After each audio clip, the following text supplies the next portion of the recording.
guys, chapter 6.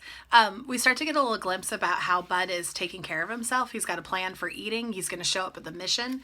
Unfortunately, he gets there late, but luckily he's saved by a family that pretend that they are related to him and bring him in. There's a piece right here that I really want to talk about. It starts here on page 49. So all the people in line, he's waiting in line for this meal for breakfast that's being served. And all these people are talking about this giant sign that's hanging over the mission. A mission is a kind of church building where they're standing in line to get breakfast, right? So they're talking about this sign. Page 49. It showed a gigantic picture of a family of 4 rich white people sitting in a car driving somewhere.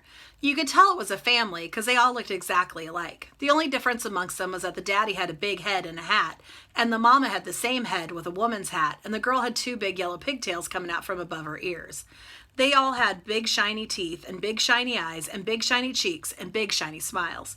Shucks, you need to squint your eyes to see that shiny family drove anywhere near you. You could tell they were rich because the car looked like it had room for 8 or 9 more people in it, and because they had movie star clothes on. The woman was wearing a coat with a hunk of fur around the neck, and the man was wearing a suit and a tie, and the kids looked like they were wearing $10 a piece jackets. Writ about their car in fancy letters, it said, "There's no place like America today." My pretend daddy read it and said, well, you got to give them credit. You wouldn't expect they have the nerve to come down here and tell the truth. So I want you to think about that. Let's think about what's going on. So we did that pre-video watching about the Depression. We know that this is a time in America where most people, nearly every family, was really struggling with money and didn't have anything for extra. There's a line at this church mission of people trying to get food. And we're not talking about people that are, down on their luck or homeless like we see now. We're talking about families where they have jobs and still aren't able to make it, and massive amounts of families, big, huge amounts of families needing this extra assistance and every day going and getting some sort of meal service. And so above this place where they're waiting, there's this giant ad advertising and looking well-to-do in America. And the tagline is, "There's no place like America today." Well, clearly they're not talking about every person, are they? They're talking about a small group of people where there's no place like America today. And that's called irony, or you might have heard it being called ironic before. That's where what's happening doesn't match the situation. So this idea of advertising, of showing off these people who look like they have money, who are doing so well, who are described as being shiny with this brand new big car, advertising how great it is to be American.